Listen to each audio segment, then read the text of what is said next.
Merhaba, iyi akşamlar. Bugün çok önemli bir konuğum var. İnsan hakları savunucusu, önemli avukatlarından biri Marcos konuğum. Aslında biliyorsunuz çok yakın zamanda yoksullukla ilgili Hacer Pago ile bir röportaj yapmıştım. Hacer de tıpkı Marcos gibi hem genel olarak insan hakları ile ilgilenen biriydi, hem de yoksullukla ilgilenen biriydi. Marcos'un ilgilendiği alanlardan bir tanesi bu. Biz çok uzun süredir tanışıyoruz. Bugün onu konuk etmekten de çok mutlu oldum. Hola, bienvenidos a nuestro programa. Vamos a hacer hoy una entrevista con una persona muy importante, un abogado muy famoso y también defensor de derechos humanos. Y acabo de hacer una entrevista con Hajar, que es Hacer Hajar Pago.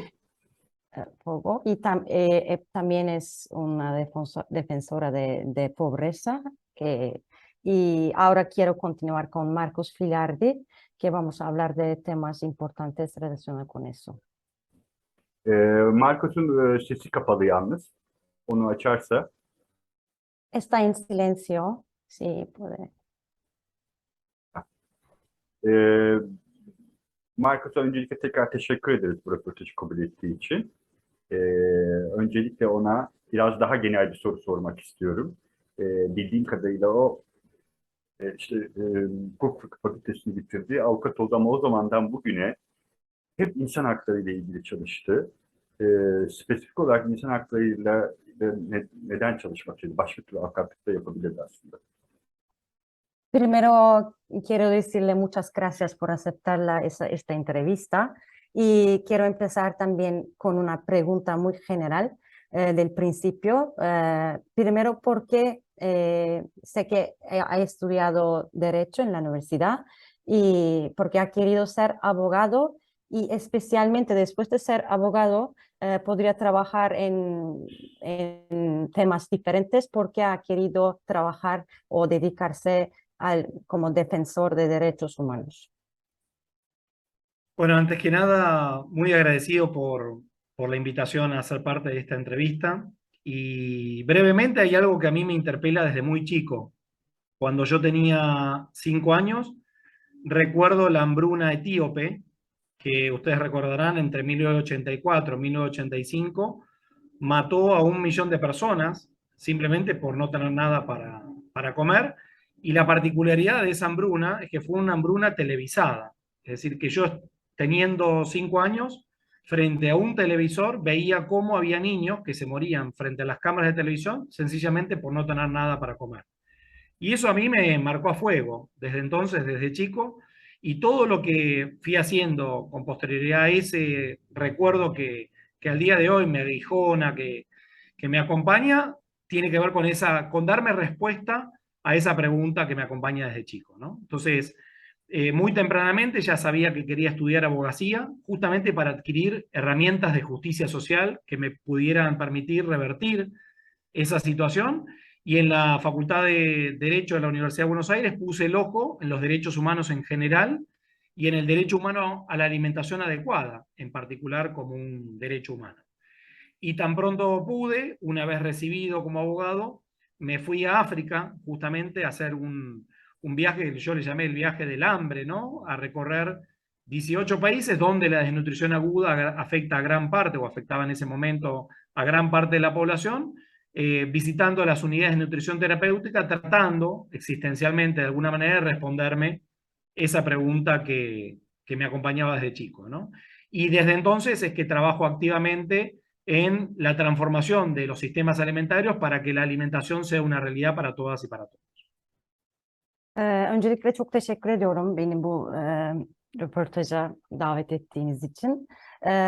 Ben daha çok küçükken, çocukken televizyonda açlıkla tanıştım. Aç çocukları televizyonda izlediğimde bu beni çok etkileyen ve beni orada belki hukuk okumak için ateşleyen bir durumdu. Ve devamında evet hukuk okudum üniversitede ve hukuk okuduktan sonra hukuk okurken de üniversite hayatım boyunca da hep insan hakları konusuyla ilgilendim. Ve üniversite bittikten sonra Afrika'ya gidip 18 ülkeyi geçtim ve o aç çocukları yakından gördüm. Beslenmek, nasıl aç kaldıklarını ve beslenme haklarının nasıl ellerinden alındığını ve hayatta kalmak için ne kadar zorluk yaşadıklarını gördüm. Ve o zaman zaten öncesinde de benim içimde olan bu duygu daha da perçinlendi ve ben beslenme ve gıda sistemleriyle ilgili yasal olarak bir şeyler yapmam gerektiğini ve bu doğrultuda çalışmam gerektiğine karar verdim. Şimdi bu Arjantin'de çok zorlu bir süreç yaşadık. Pandemi 12,5 ay kadar sürdü karantina. Burada da özellikle çok fazla insanın hem gıdaya ulaşması konusunda çok sorunlar yaşandı ya da yeteri kadar iyi gıdaya ulaşması konusunda büyük sıkıntılar yaşandı. Fakat bunun yanı sıra Marcos'un iyi hatırlayacağı gibi pandeminin karantinanın ilk başlarında şöyle dendi. Bu kadar insanı eve hapsetmek aslında bir insan hakları ihlalidir denildi ve bunun üzerine çok tartışma yaşandı. O günden bugüne neler oldu ve yanı sıra dünyanın en uzun karantinasını uygulayan Arjantin'in bu kararı bir insan hakları savunucusu olarak onun için doğru muydu? O bu eleştirileri nasıl değerlendiriyor? En Argentina nos hemos pasado un tiempo muy duro con la pandemia y Argentina es el país que vivió esa experiencia de cuarentena más larga, más largo del mundo. Y en esa etapa, en este país, las personas también han enfrentado con la hambre y ha sido difícil para las personas alcanzar a los alimentos y si alcanzan o si pueden encontrar alimentos, quizás no fueran los alimentos sanos o correctos para ellos. Y usted, ¿qué comenta sobre ese proceso en este país y cómo es el resultado ahora también? Bueno, en nuestro país tenemos un modelo que nosotros llamamos modelo de agronegocio transgénico, impuesto en nuestro país desde 1996, que descansa en la producción de unos pocos commodities destinados principalmente a la exportación, a partir de un paquete tecnológico determinado, que es el de los transgénicos, agrotóxicos y fertilizantes sintéticos. El gran problema de este modelo es que no está pensado, no está concebido para producir alimentos, para atender las necesidades alimentarias de nuestra población, sino que sobre todo busca generar renta, generar ingresos de divisas al país por vía de exportación. Y la resultante de este modelo, impuesto desde el 96, es, entre otras cosas, el hambre. Es un modelo que dice alimentar al mundo, ¿no? Acá en Argentina escuchamos más de una vez que se producen alimentos para 400 millones de personas, eso sería 10 veces la población argentina, y sin embargo esto no es así, porque lo que hacemos justamente es producir unos pocos commodities que son destinados a engordar los ganados de otros mercados, sea el ganado porcino en China, llenar los tanques de nafta de la Unión Europea con los agrocombustibles, por decir un ejemplo, o proporcionarle materiales a la industria 4.0, es decir, no está pensado, no está concebido para alimentar a los seres humanos como promete. Pero no solamente no alimenta al mundo, como promete falsamente, sino que ha sido incapaz de alimentar adecuadamente a nuestra propia población. Y en ese contexto de cosecha récord tenemos hambre récord, ¿no? Y esto es incluso previo a la pandemia. Argentina venía en emergencia alimentaria vigente desde el año 2002, es decir, vamos a cumplir 20 años de emergencia alimentaria en nuestro país.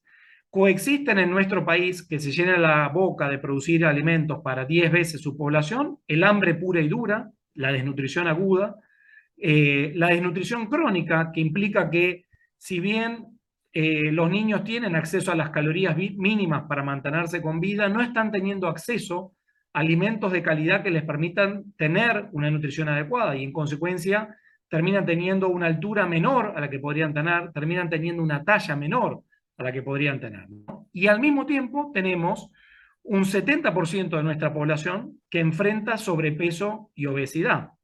Y ese sobrepeso y obesidad no significa que esas personas estén llenas de nutrientes de calidad, es decir, que tengan un exceso de nutrientes de calidad, sino que están llenas de lo más barato y lo más rendidor que pudieron obtener, que es a lo único a lo que pudieron acceder en el mercado, y que básicamente son carbohidratos, grasas, azúcares de muy baja calidad nutricional. Entonces enfrentan en el propio cuerpo todas las consecuencias asociadas al sobrepeso y obesidad, enfermedades cardiovasculares, enfermedades cerebrovasculares, diabetes tipo 2, hipertensión, 14 tipos de cánceres distintos y todas las carencias nutricionales propias de no tener acceso a una alimentación adecuada en el propio cuerpo, ¿no? Así llegamos en este contexto de 50% de nuestra población viviendo debajo de la línea de la pobreza a la pandemia global de coronavirus, que como bien señalaste, Argentina vivió uno de los aislamientos sociales preventivos y obligatorios más largos de todo el mundo. Entonces, a una situación social ya de por sí muy frágil y una situación alimentaria ya de por sí muy frágil, se agrava aún más ese escenario como consecuencia de esa pandemia y de ese aislamiento prolongado durante tanto tiempo, ¿no? Si bien hubo una respuesta por parte del Estado con la asistencia alimentaria directa a través de distintos mecanismos, lo cierto es que hay una situación crónica estructural que obedece a la existencia de un modelo agroindustrial dominante que no prioriza la alimentación de nuestro pueblo, sino que prioriza la producción de unos pocos commodities destinados principalmente a la exportación, incluso a expensas del hambre del pueblo. Bizim zaten Arjantin'de çok uzun yıllardır sadece ihracata yönelik bir gıda sistemimiz var. Yani Arjantin kendi nüfusunun çok fazla katında üretim yapıp bunu sadece diğer Avrupa ülkelerine ve diğer ülkelere pazarlamayı amaçlıyor ve kendi nüfusunu düşünerek üretim yapmıyor. Ve dolayısıyla pandemiden çok önce de bizim ülkemizde sağlıklı beslenmek ya da insanların kaliteli gıdaya ya da gıdaya ulaşımı çok kolay bir şey değildi. Pandemiyle birlikte zaten %50'sinin maddi durumu çok iyi olmayan bir ülke olduğunu düşünürsek ve pandemi sürecinin çok uzun sürdüğünü ve bizim ülke olarak diğer ülkelere kıyasla kendi içimizde kendimizi soyutlayıp çok daha kendi içimizde kaldığımızı düşünürsek ve fakirlikle birlikte insanların gıdaya ulaşımı tabii ki de çok zorlaştı. İnsanların çoğunluğu Arjantin'de aslında kötü beslendiği için çocukların mesela beklenilen boyda olmuyorlar, beklenilen gelişimde olmuyorlar. Ama önemli bir kısımda da obezite var bu ülkede. Obezite ama insanların çok iyi beslendiğini, gıdaya çok kolay ulaşabildiklerini göstermiyor bize. Bu bize daha çok kötü gıdaya ulaştıklarını, işte yağ yiyip sadece karınlarını doyurabilmek için çok fazla karbonhidrat alıp ya da kötü şeker gibi kötü gıdalarla beslendiklerini ve bu şekilde obezite sorunuyla karşılaştıklarını gösteriyor. O yüzden de zaten iyi olmayan sistemimiz, kendi içinde oturmayan bir gıda sistemi, sadece dışarıya yönelik ihracata yönelik planlanan bir gıda sistemi bu pandeminin uzun sürmesiyle birlikte ülkeyi daha da kötü etkiledi ve insanların gıdaya ulaşımını ve doğal olarak sağlıklı gelişimini de kötü etkilediğini düşünüyorum. Şimdi aslında arada bir soru kaynadı. Onu önce tekrarlamak istiyorum. O da şu. Bir insan hakları avukatı olarak karantinanın ilk başladığı zamanlarda şöyle bir tartışma oldu Arjantin'de bir kısım insan tarafından. Bu kadar uzun süre insanları efendime söyleyeyim kapalı tutmak bir insan hakları ihlalidir diyenler oldu. Ve gerçekten de dünya tarihinin en uzun karantinalarından birini yaşadık biz burada 12,5 ay. O günden bugüne var olanlar için bu noktada o ne düşünüyor? Başka bir sorum da var da şimdi kısa şey yapayım. También quiero decir que cuando en el principio de la pandemia, de la cuarentena, había una discusión en Argentina que como el gobierno tomó la decisión de mantener ese tiempo muy largo, la gente dijo que es también afecta los derechos humanos, es como un ataque a los derechos humanos. Y pensando en eso también, ¿usted qué piensa? ¿Cómo afectó en todo, no solamente la alimentación, en todo? ¿Cómo valoras ese proceso, ese tiempo que ha pasado en la pandemia? Bueno, uno de los principales cuestionamientos fue que mientras todas y todos estábamos encerrados como consecuencia de ese aislamiento social preventivo y obligatorio, las actividades extractivas en nuestro país siguieron a sus anchas y fueron declaradas incluso actividades esenciales por un decreto de necesidad y urgencia. Entonces, mientras los defensores y las defensoras ambientales estábamos obligados a estar encerrados en nuestras casas, la megaminería estaba habilitada a sus anchas a lo largo y ancho del país. La explotación hidrocarburífera convencional y no convencional, el fracking, las fumigaciones con agrotóxicos, ¿no? Entonces nosotros decíamos todo lo contrario a lo que habría que hacer. Por un lado, el gobierno nos decía que lo más importante era cuidar la salud de las personas. Y sin embargo, esas actividades extractivas que afectan cotidianamente la salud de las personas estaban a sus anchas, mientras nosotras y nosotros que nos oponemos a esas actividades extractivas estábamos obligados a quedar encerrados en nuestras casas, ¿no? Nosotros decíamos, una de las cosas que más tenemos que cuidar es la salud y estamos sometiendo a nuestros pueblos a fumigaciones con agrotóxicos, que sabemos por evidencia científica que destruyen los sistemas inmunológicos, que es lo que más debiéramos cuidar para hacer frente a esta u otras pandemias por venir, ¿no? Al mismo tiempo, esas medidas de aislamiento social fueron fortalecidas con la presencia muy fuerte de la policía en las calles. Y eso, por supuesto, empoderó a las fuerzas de seguridad a generar todo tipo de abusos, ¿no?, en las calles, que fueron muy bien documentados por distintas organizaciones de derechos humanos, que fueron documentando todos los casos de violencia policial, de violaciones a los derechos humanos como consecuencia de esa carta blanca que recibieron las fuerzas de seguridad para ejecutar esas órdenes que venían desde el Ejecutivo Nacional, ¿no? Y por supuesto la indignación que mientras estas cosas sucedían, había una doble vara por parte de distintas personas del gobierno que mientras nos tenían a todas y todos encerrados, celebraban, digamos, a espaldas del pueblo lo que estaba sucediendo, ¿no? Y como si esa fuera poco, algunas medidas que venían a profundizar aún más ese modelo extractivo vigente en nuestro país, que realmente no tenía ninguna razón de ser. Por ejemplo, mientras estábamos encerradas y encerrados, nos desayunamos que el gobierno anunció que iba a establecer 25 megafactorías porcinas para producir carne de cerdo para exportar a China, ¿no?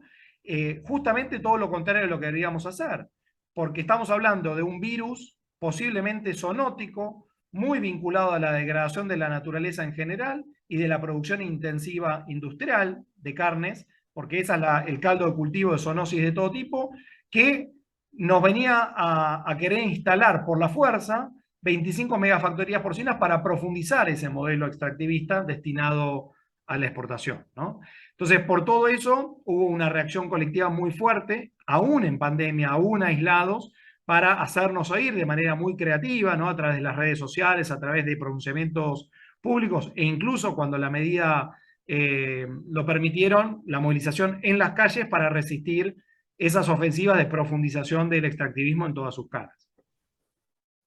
Öncelikle pandemide hepimizi hükümetin aldığı kararları hepimizi eve kapatmak bir şekilde bizim dış aktivitelerimizi, yani yapmak istediğimiz her şeyi ilk başta durdurdu. Çünkü tek önemsememiz gereken şeyin sağlık olduğunu, korkulacak bir virüs olduğunu ve doğal olarak bizim esas amaçladığımız aktiviteleri bir süre durdurmayı hedefledi ve devamında tabii ki halkın sadece beslenmeyle ilgili değil, halkın tabii ki maruz kaldığı ve hükümetin daha serbest, biz evlerdeyken daha serbest davranabildiği durumlar oldu. Ve mesela sokaklarda çok daha fazla polis oldu ve polisin farklı tutumlarını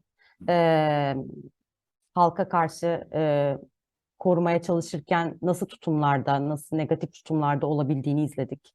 Ve ama bir yandan bu şeyi de geliştirdi. Biz sosyal medyalarda bu konuda yapmak istediğimiz amaçlarda bir süre sonra sesimizi duyurmaya başladık. Mesela biz bu kadar beslenmeye önem verip bu sistemleri geliştirmeye çalışırken ve evlerimizde otururken hükümet kararıyla, hükümet bu arada kilolarca domuz etini Çin'e pazarlamayı planladı. Bizim tam da karşı olduğumuz şeylerin projesini, planını geliştirdi ve doğal olarak biz buna ilk başta sadece virüsü düşünüp sağlığa odaklansak da bir süre sonra da yapılan şeyleri de aslında daha fazla görmemizi sağladı. Şimdi Türklerin hiç bilmediği bir şey, Arjantinlerin de kısmen anladığı bir şey bu aslında. Bize tam olarak Açlık Müzesi'nin ne olduğunu anlatabilir mi? Çünkü yani ilk duyduğumuzda olayı tam olarak algılayamıyoruz. E, Ve neden böyle bir şey kurmak arzu ettiklerini kısaca bize anlatabilir mi? ¿Puede explicar qué significa el Museo de Hambre? Definitivamente, porque no nos suena todo el sentido y por qué fundieron ustedes este museo.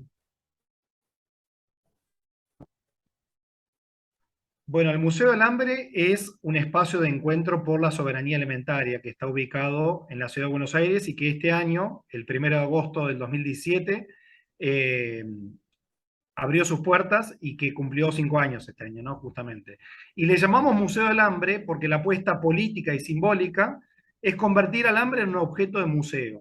Es decir, que colectivamente hagamos todo lo que esté a nuestro alcance para encerrar al hambre en un museo y que nunca más lo encontremos afuera, como lo estamos encontrando hoy a pasitos nomás del museo en el corazón de la ciudad de Buenos Aires, la ciudad más rica de nuestro país, en todo nuestro país y en todo nuestra casa común, ¿no? En Turquía incluso.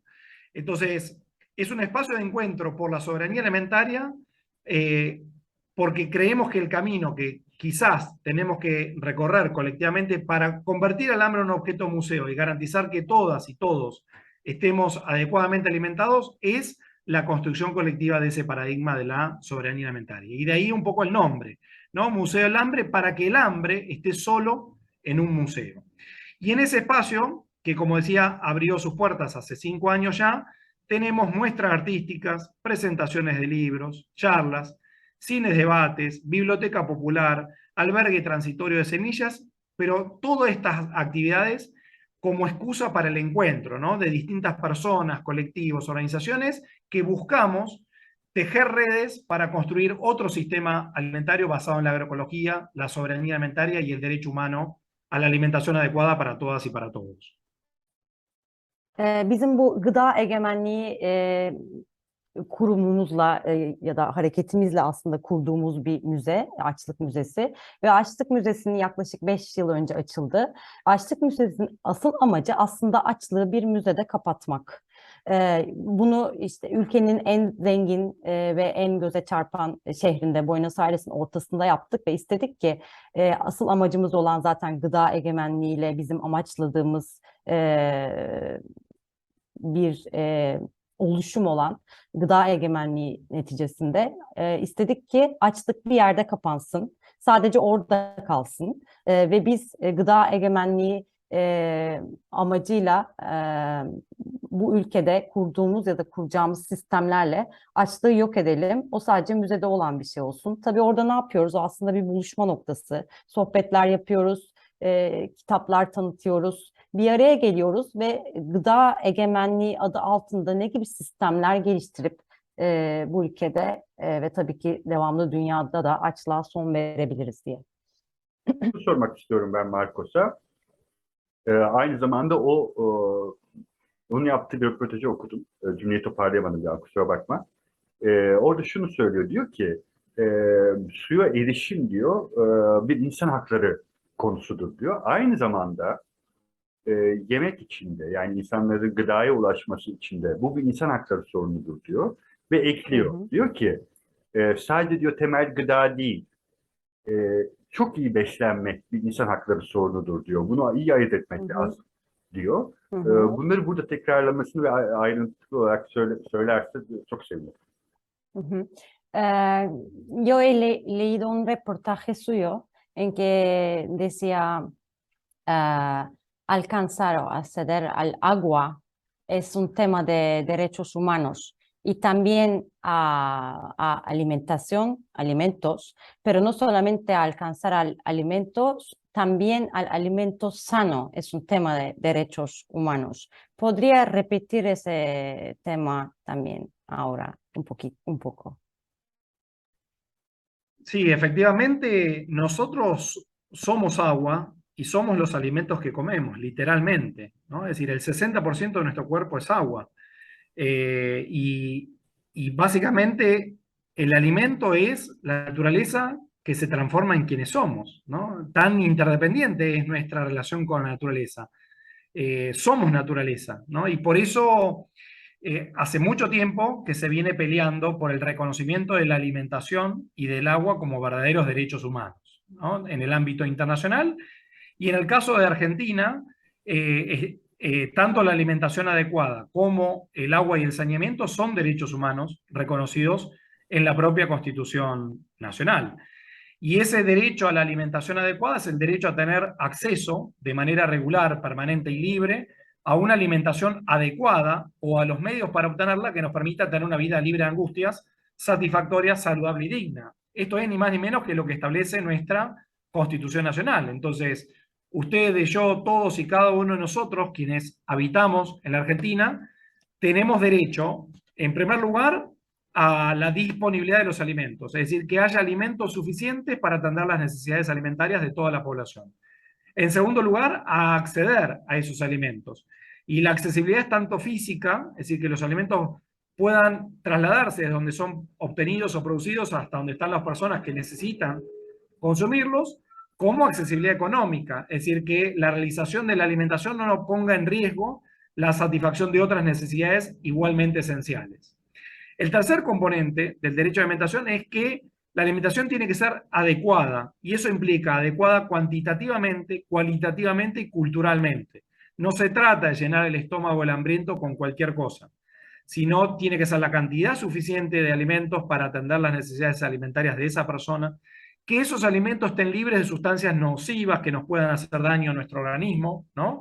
Y por último, que se correspondan a nuestras tradiciones culturales a las que pertenecemos como comensales, ¿no? Y por último, la cuarta y última dimensión es la sustentabilidad. Esto es, la posibilidad de nuestros hijos, de nuestros nietos alimentarse, no debe verse amenazada como consecuencia de lo que estamos haciendo hoy. Si tenemos que garantizar el derecho a la alimentación a las generaciones venideras. Y del mismo modo, cuando hablamos del agua, el agua es un bien común y un derecho humano en la Argentina que hay que salvaguardarlo como tal, para que todos y cada uno de nosotros podamos tener acceso al agua para atender a nuestras necesidades de higiene, de alimentación, ¿no? Diarias, cotidianas, pero al mismo tiempo el agua es un bien común esencial para el sostenimiento de los cultivos, para producir alimentos sanos, seguros y soberanos, pero también para sostener todas las otras formas de vida con las que compartimos nuestra casa común, ¿no? Con todas las plantas y con todos los animales con los que compartimos nuestra casa común y con los que tenemos una relación igualmente interdependiente, ¿no? Entonces, por eso, en uno u otro caso es una invitación a pensarnos como naturaleza, ¿no? Somos naturaleza y el reconocimiento de los derechos humanos y los derechos de la naturaleza para poder desarrollar posibilidades de un buen vivir en los territorios que habitamos. Tabii ki su ve gıda sorunu, suya ve gıdaya ulaşabilme sorunu bizim insan haklarımız içerisinde en doğal, en başta yer alan konular.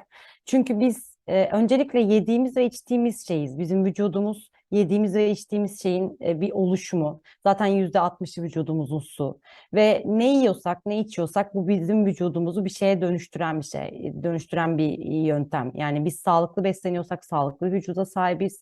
İyi, devamlı bir şekilde gıdaya ulaşabiliyorsak, sağlıklı, uygun gıdaya ulaşabiliyorsak bu bizi biz yapan, aynı şekilde sağlıklı, aynı şekilde yeterli suya ulaşabiliyorsak yine bizim vücudumuz ve bizi biz yapan gerçekler. Tabii ki de doğal olarak insan haklarının bir sorunu.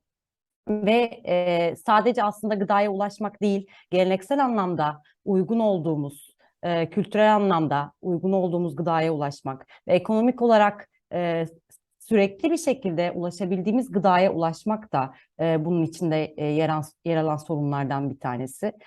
Çünkü ve bizim sadece amaçladığımız şu an ulaşmak değil bu gıdaya düzenli olarak. Devamındaki nesillere, bizim çocuklarımıza ve torunlarımıza da bu ürettiğimiz gıdayı verebilecek miyiz? Devamında onlar da bu gıdadan faydalanabilecek mi? Bu da insan hakları konusunun bir parçası aslında. Suya gelirsek, su sadece vücudumuzun ihtiyacı olan bir şey değil. Aynı zamanda bütün doğanın, ürettiğimiz gıdanın da ihtiyacı olan bir şey ve doğal olarak evde beslediğimiz bitkinin de evde baktığımız hayvanın da ihtiyacı olan bir şey. Ve hepsi birbirine bağıntılı durumlar ve su ve gıdaya ulaşım tabii ki insan haklarının en temel konularından bazıları. Aslında başka ilgilendiği konular da var. Onlara da geleceğiz ama ben daha genel bir soru sormak istiyorum. Çünkü aslında Marcos şimdi daha çok gıdadan, sudan bahsettik ama genel anlamıyla bir Derechos Humanos avukatı yani e, insan hakları avukatı. Dolayısıyla ona şunu sormak istiyorum genel olarak. Şimdi son 20-25 yıldır dünyada, Arjantin'de buna dahil, Türkiye'de buna dahil, insan hakları ile ilgili daha duyarlı bir noktaya gidilmeye başlandı. Bir sürü vakıflar kuruldu, bir sürü dernekler kuruldu. Gerçekten göründüğü kadar insan hakları konusunda bir yere varabildik mi? Çünkü bir yandan baktığımızda sanki hiçbir yere varamamışız gibi geliyor. Sanki bu çabalar çok az kalmış gibi duruyor. O bu konuda ne düşünüyor? Ya da bunu ve ayrıca hani bunu daha genel bir hale getirebilmek nasıl mümkün olabilecek? İnsanların bu konuda duyarlı olması anlamında. Hı hı. Hemos hablado de muchos temas, pero yo quiero preguntar algo general también relacionado con su profesión, especialmente como abogado y también defensor de derechos humanos. Últimamente, desde hace casi 20, 25 años, no solamente en Argentina, en Turquía, también en todo el mundo, los derechos humanos es un tema que está más popular y la gente parece que es más sensible en este asunto, que toma más serio este asunto y cada día fundan, por ejemplo, sociedades y hacen algunas actividades para importar este tema. Pero para usted, ¿cómo funciona eso? Y hacen cosas tan importantes o han progresado como declaran. Yani bana çok bir yol ilerlemişiz gibi gelmiyor uzaktan bakınca. A mí me parece que no han progresado tanto. Hablan, importan ese tema, pero no han progresado mucho en este tema. Pero ¿cómo le parece a usted? Bueno, efectivamente hay como dos niveles, ¿no? El primer nivel es el reconocimiento, ¿no? El reconocimiento de los derechos humanos, que siempre es fruto de la lucha de los pueblos, ¿no? Y de las personas contra el poder o los poderes en general. Hay muchos países que, por ejemplo, los derechos económicos, sociales y culturales no son reconocidos como tales, ¿no? Y países muy poderosos. Yo decía que en Argentina la alimentación, el agua, pero también el derecho a vivir en un ambiente sano, el derecho a la salud, el derecho a la educación, el derecho a la seguridad social, al trabajo, son derechos humanos que tienen reconocimiento normativo en la norma más importante que nos hemos dado como país, que es la Constitución Nacional, ¿no?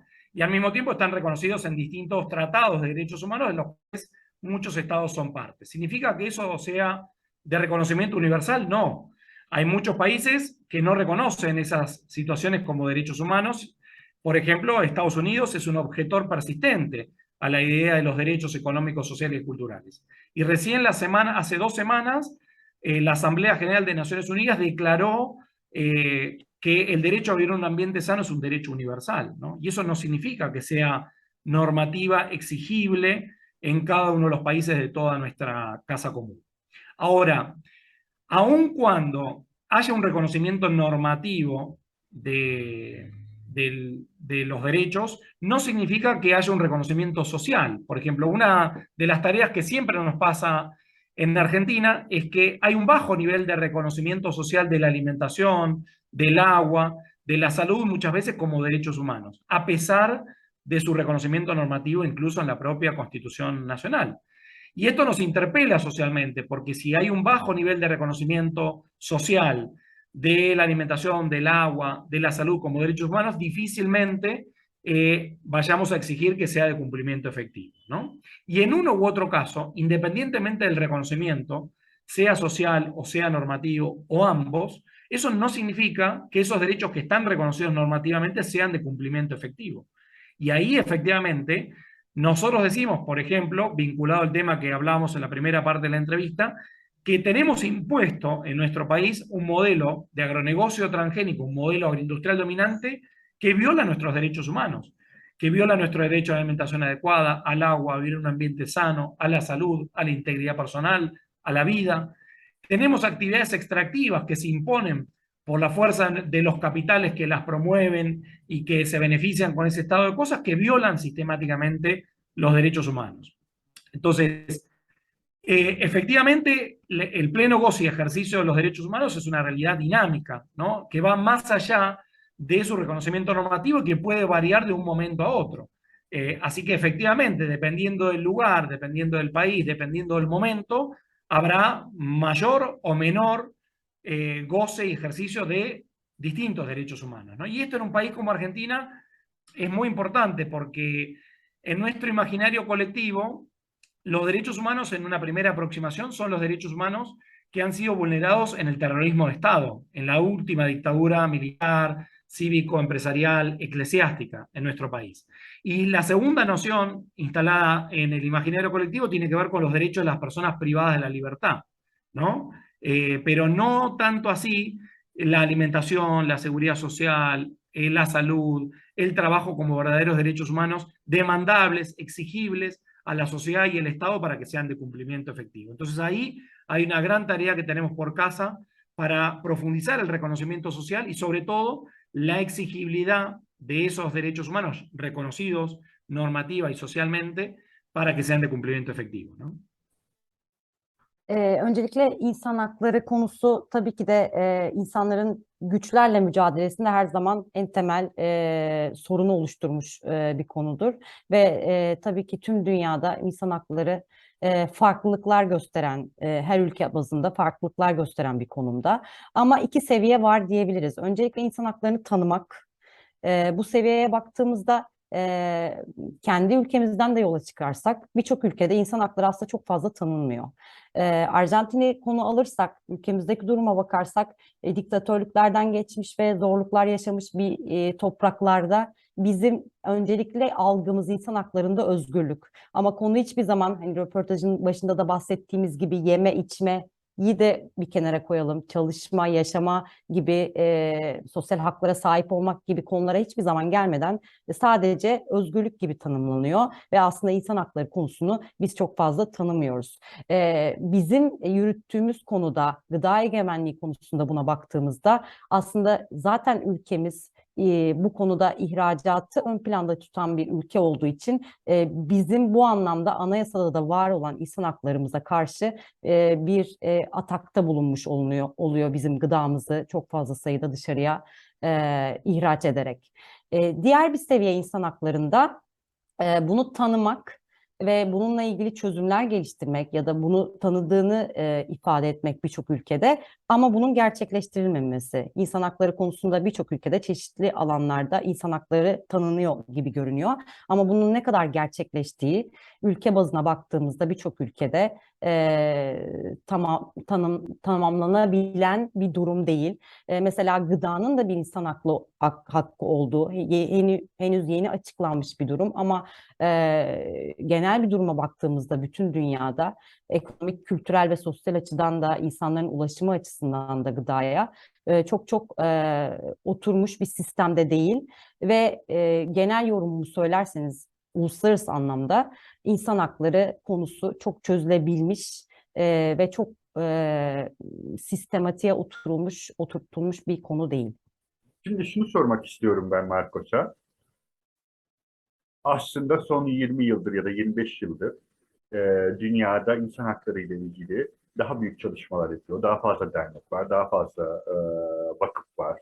Devletlerin bazıları bunu daha önemsediğini söylüyor. Fakat bir yandan sanki çok yol kat edememiş gibi geliyor bana. Çünkü hala eğer insanlar ırkları, dinleri, cinsiyetleri için öldürülüyorsa ya da işte sözde medeni olduğu iddia edilen Avrupa'da ve Amerika'da hala sokaklarda yatan insanlar var ise, hala insanlar yemek kuponuyla yaşamak zorunda kalıyorsa, ya da örneğin Amerika'da bunun örneğini gördüğümüz gibi, İngiltere'de gördüğümüz gibi, üniversitede okuyabilmek için paralı askerlik yapıp savaşa insanlar gitmek zorunda kalıyorsa, Demek ki bu konuda pek bir şey başaramamış şimdiye kadar ya da yeterli olmamış.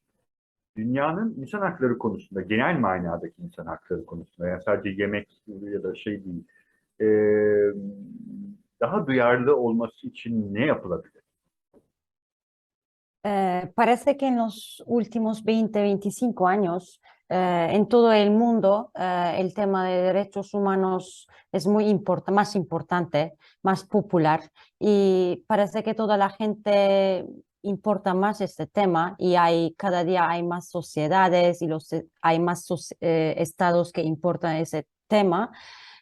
Pero me parece que todavía no han progresado mucho en esto, en los problemas de derechos humanos, porque si vemos en Europa o Estados Unidos la gente que vive por las calles o que no pueden acceder a los alimentos o a la educación, o si tienen que ir al servicio militar para ganar dinero y después estudiar, y si matan a la gente por religión o por diferentes raíces, me parece que todavía no han podido solucionar este problema.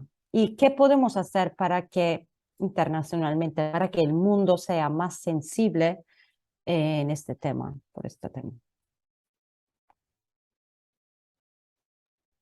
Bueno, efectivamente, los derechos humanos están lejos de ser gozados con plenitud por todos los seres humanos, los más de 7.000 millones de habitantes que compartimos nuestra casa común. Y desde mi mirada, la razón principal tiene que ver con la creciente desigualdad inherente hacia el interior de nuestras sociedades y también entre los distintos países, ¿no?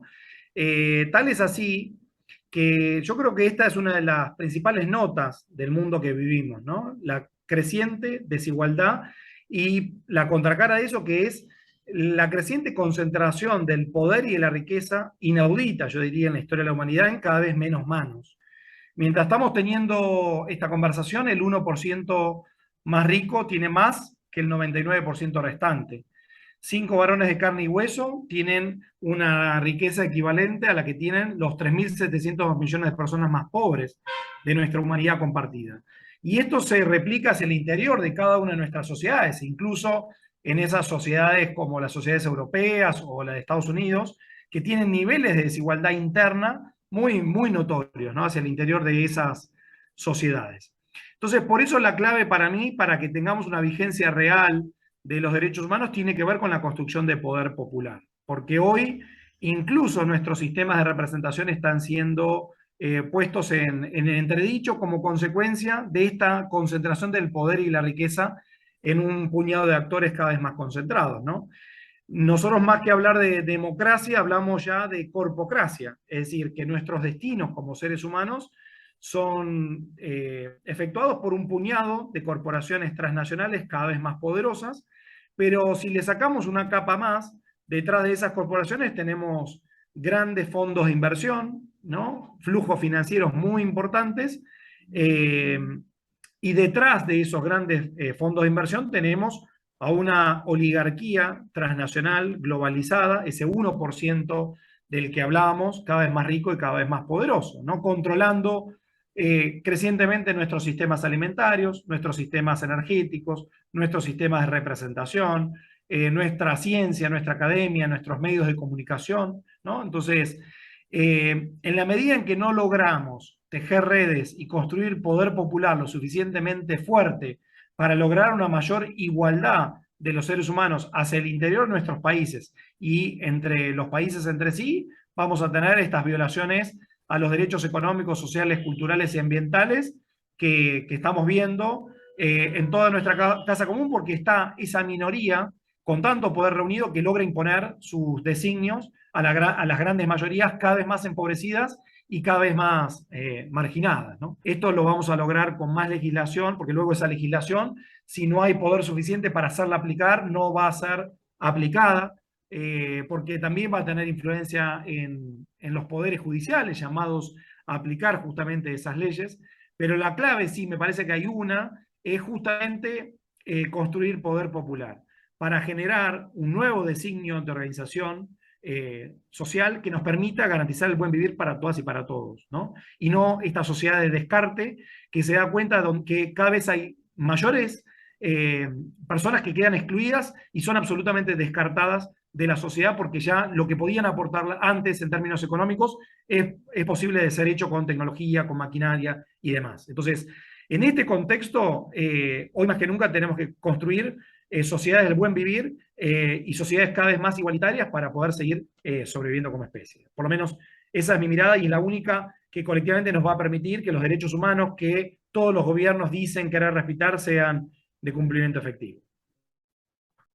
Evet, bütün toplumlarda ve özellikle tabii ki bizim güçlü gördüğümüz toplumlarda da hala insan hakları sorununun olmasının en büyük nedenlerinden biri eşitsizlik.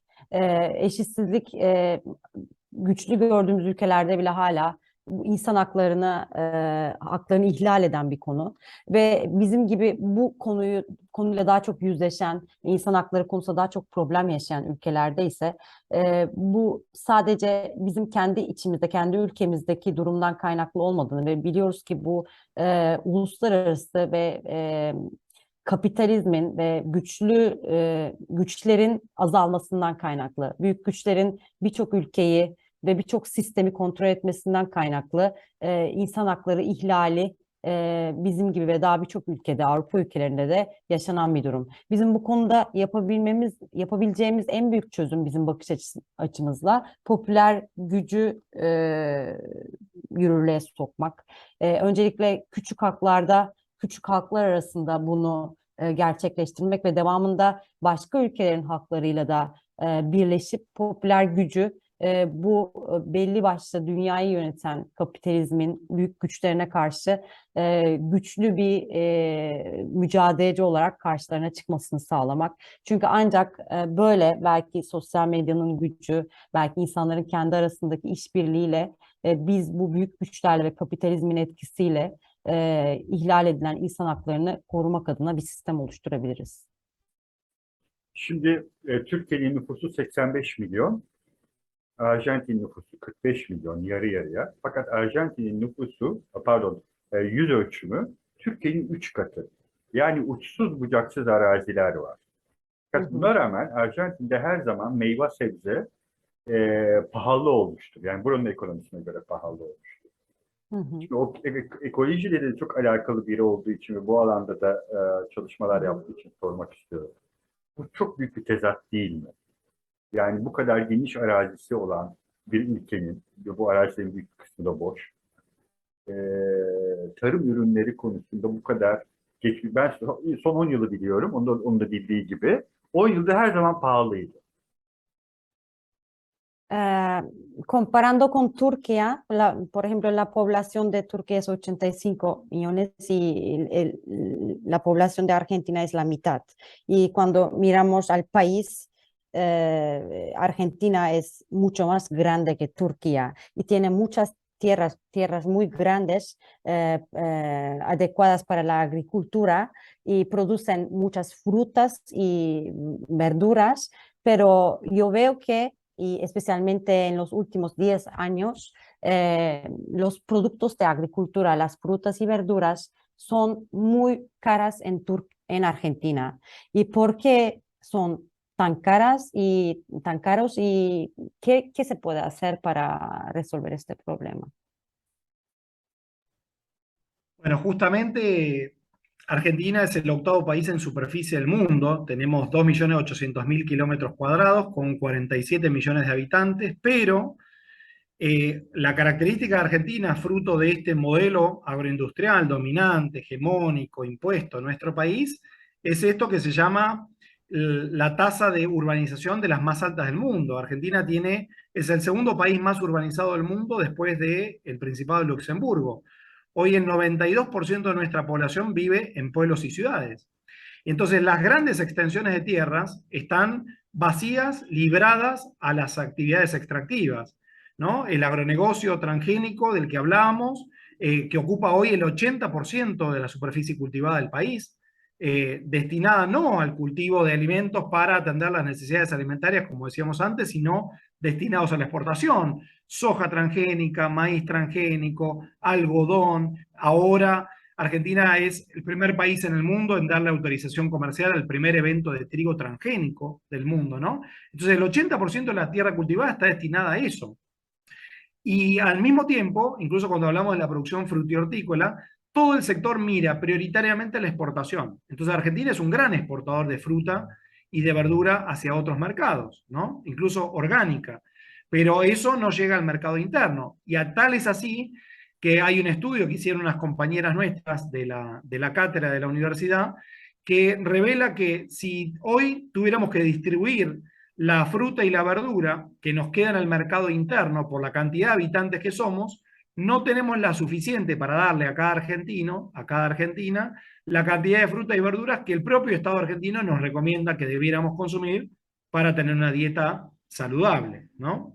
Y al mismo tiempo, al estar menos disponibles esa cantidad de fruta y verdura para el mercado interno, terminan siendo más caras y en consecuencia menos accesibles para los sectores de menores ingresos. La resultante de todo esto es que solamente el 6% de la población argentina hoy consume la cantidad de fruta y verdura que debería consumir. Entonces, 6%. esto interpela al modelo agroalimentario en su conjunto. Por eso necesitamos construir otro modelo basado justamente en la soberanía alimentaria, que no se opone a la posibilidad de exportar alimentos, pero que dice que la prioridad esencial de todo sistema agroalimentario que se precie de tal es prioritariamente atender las necesidades alimentarias de los 47 millones de habitantes. Y si tenemos un excedente, ese excedente sí, poder compartirlo con otros pueblos, con otros mercados. La buena noticia es que Argentina, a través de sus bienes comunes naturales, tiene todo, no solo para alimentar adecuadamente a su pueblo, sino para poder compartir alimentos de calidad con otros pueblos y con otros mercados que los van a demandar, ¿no? Öncelikle yüz ölçümü açısından tabii ki Arjantin çok büyük bir ülke ama şehirleşmenin Lüksemburg'dan sonra en çok yaşandığı ülkelerden biri ve doğal olarak tarım arazisinin daha az kaldığı bir ülke. Bir de daha önce de bahsettiğimiz bu ziraat sisteminden ve gıda üretiminden bahsedersek birçok oluşturulmuş ziraat sistemi aslında sadece yurt dışına ihraç etmek amaçlı planlanmış bir sistem ve doğal olarak biz Arjantin halkı olarak zaten üretilen gıdanın çoğuna ulaşamıyoruz. Aslında amaç bu ülkedeki kurulmuş sistem gıdayı sadece meyveyi sebzeyi değil aynı zamanda pamuğu da birçok ürünü çünkü Arjantin tarım ürünleri açısından çok zengin bir ülke dışarıya ihraç etmek adına kurulmuş bir sistemi var ve baktığımızda aslında Arjantin'de sadece Arjantin halkının sadece %6'sı gerçekten ihtiyacı olan gıdayı tüketebiliyor durumda. Bizim üniversitede arkadaşlarımızın yaptığı bir çalışmaya göre bu tarım alanlarında üretilen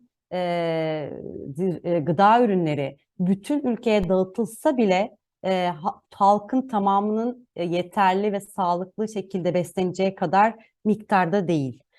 Yine de yetersiz bir miktarda. Bunun için bunu arttırmak için öncelikle çalışmalar yapılması gerekiyor. Ve bizim daha önce de bahsettiğimiz gibi gıda egemenliği sisteminin oturması için öncelikle ihracatın azaltılması gerekiyor. Biz ihracata karşı değiliz. Ancak bizim amacımız öncelikle toplumdaki insan, kendi ülkemizin insanının doğru, yeterli, sağlıklı bir şekilde beslenebileceği gıdayı elde etmesi. Daha sonraki Arjantin tarımsal alan ve çeşitlilik açısından bu güce de sahip birçok ülkeyle de bunu paylaşabilmesi devamında. Bizim asıl amacımız bu.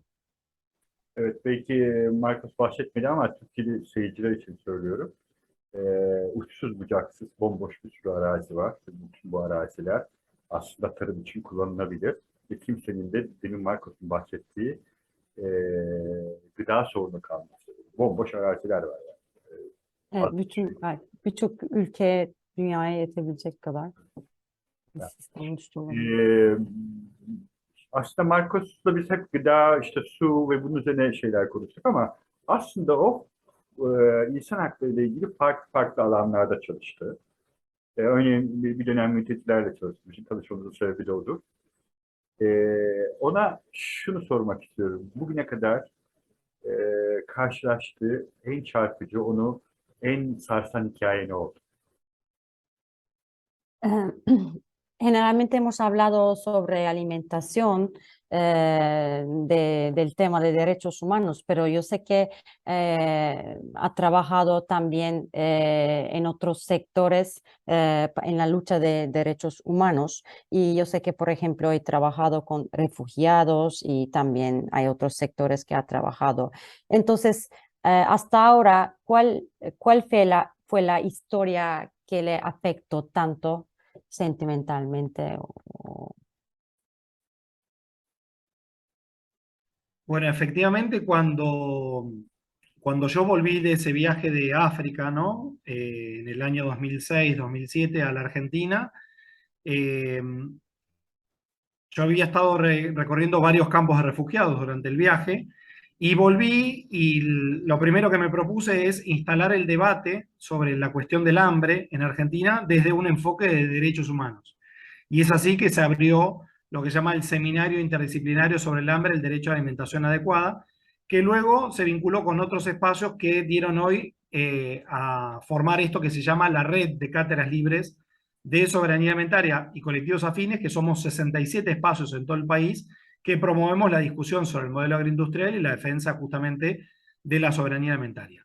Y cuando estaba ya en Argentina, me enteré que había niños como polizones en barcos que llegaban a la Argentina escondidos, sobre todo de África del Oeste, ¿no? De Guinea Conakry, Costa de Marfil, Sierra Leona, Liberia, Camerún, Ghana, y que llegaban a Argentina solicitando ser reconocidos como refugiados.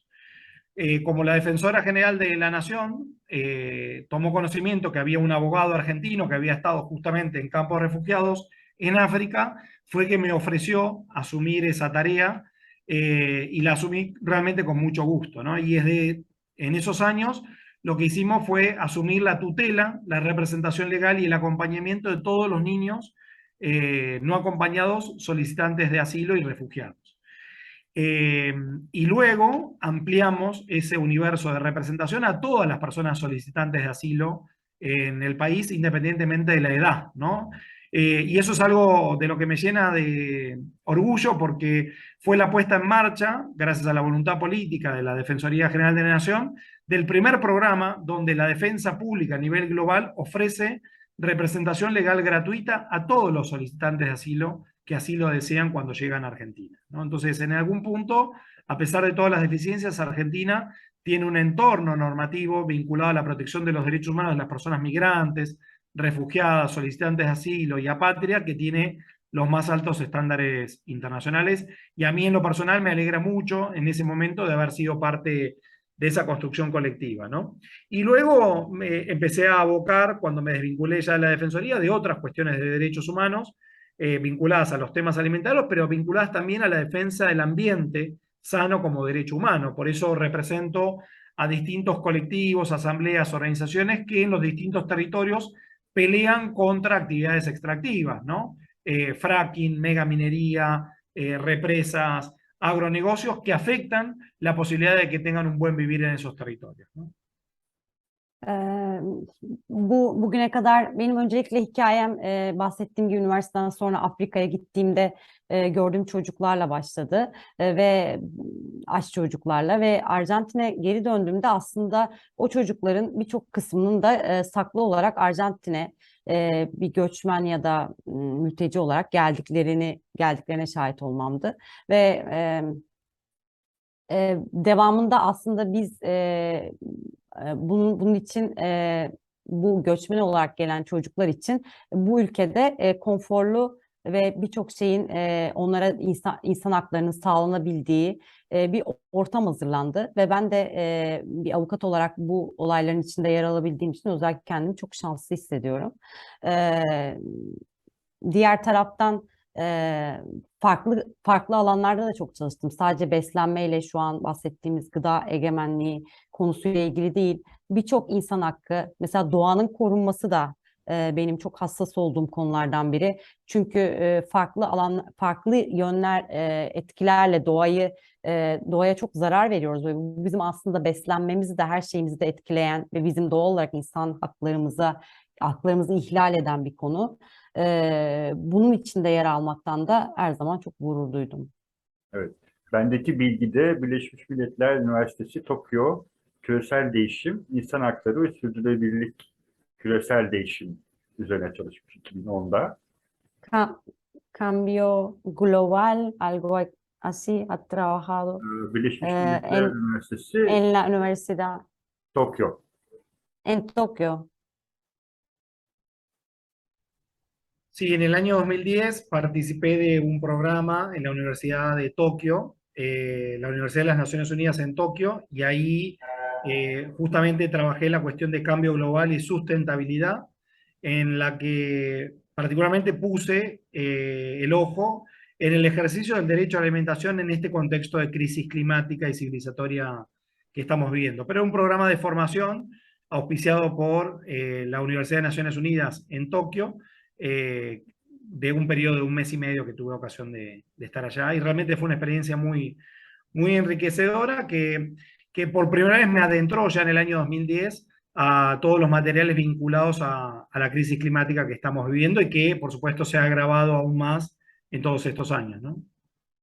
Evet, 2010 yılında Tokyo Üniversitesi'nde bu alanda aslında çok kısa bir süre, 1,5 ay kadar bu alanda çalışıp eğitim alma fırsatı buldum. Ve bu beni çok zenginleştiren bir durum oldu. Çünkü küresel ısınma ve çevreye verilen zararlarla ilgili çok aydınlandığım ve birlikte çalıştığım bir dönemdi. Hala da tabii ki ilgimizi uyandıran konular. Son bir sorum var ona, o da şu. Şimdi Arjantin'de, Türkiye'de cun, ağır bir askeri junta dönemi geçirdi, darbe dönemi geçirdi. Arjantin'deki daha uzun sürdü. E, Bugün geriye dönüp baktığımda acaba Arjantin o yaşadığı korkunç günlerin, o antidemokratik günlerin doğru değerlendirebildi mi? Demokrasiyi daha sahiplenebildi mi? İnsan haklarına o günden bugüne baktığımız zaman daha çok sahip çıkmayı, e, tabiri caizse bu korkunç şeylerden ders çıkarmayı, ona göre Arjantin halkı başarabildi mi? Türkiye halkı başaramadı bu sefer. Los dos, en Turquía y en Argentina, también los dos países han tenido tiempos del golpe de Estado, y en Argentina duró más años, un tiempo más largo. Y después de esos años tan dramáticos, horribles, que ha perdido mucho la gente y el país, piensa que los argentinos han aprendido algo de ese proceso, han aprendido la importancia de los derechos humanos o del progreso democráticamente, o pueden, que son responsables sobre democracia y derechos humanos, porque yo veo que Turquía no lo pudo hacerlo, no son exitosos en este asunto. ¿Qué piensa que sobre la gente argentina? Bueno, la lucha de los organismos de derechos humanos, ¿no? Las madres de Plaza de Mayo, las abuelas de Plaza de Mayo, pero todos los organismos de derechos humanos, es una de las luchas más interesantes que existen a nivel global, ¿no? Porque ha sido persistente, ha sido constante, ha sido pacífica, ni más ni menos, en reclamo de memoria, verdad y justicia por los crímenes cometidos por el terrorismo de Estado durante esa dictadura militar, cívico, empresarial y eclesiástica que asoló a nuestro país entre el 76 y el 83. Con idas y vueltas, ¿no? Porque ciertamente tenemos que estar orgullosos de que la democracia nueva, ¿no? Por entonces, en el año 85, logró poner en el banquillo de los acusados a los máximos responsables del genocidio que tuvo lugar en el país. Esto es una de las pocas experiencias que existe a nivel global donde una democracia frágil, reciente, logra llevar a juicio a los máximos responsables, incluso dos expresidentes, y condenarlos a prisión perpetua, ¿no? Luego, por supuesto, eso tuvo retrocesos porque dio lugar a una ley de obediencia debida y punto final que frenó todas las investigaciones durante muchos años. Luego vinieron los indultos, ¿no? Que beneficiaron a esas personas que habían sido condenadas, pero nuevamente durante todo ese periodo los organismos de derechos humanos, y cada vez con mayor fuerza toda la sociedad en su conjunto vio la necesidad de que eso no podía quedar así, no podía quedar en impunidad y tenía que seguir levantándose en alto las banderas de la memoria, de la verdad y la justicia. Y tal es así que a partir del año 2003 se reinaugura un nuevo periodo en el país donde todos los crímenes de lesa humanidad cometidos durante el terrorismo de Estado están siendo juzgados a un nivel histórico y casi sin precedentes a nivel global. Entonces, sí entiendo que la lucha persistente, constante, pacífica, durante tanto tiempo de los movimientos de derechos humanos ya ganó a la sociedad en su conjunto y realmente no hay vuelta atrás, ¿no? Hay un nunca más muy instalado en el imaginario colectivo y quiero pensar que están dadas las condiciones para que no vuelva a haber una dictadura militar en nuestro país como la que hubo, fruto de esa construcción tan fuerte que los organismos de derechos humanos han hecho a la sociedad en su conjunto en todos estos años.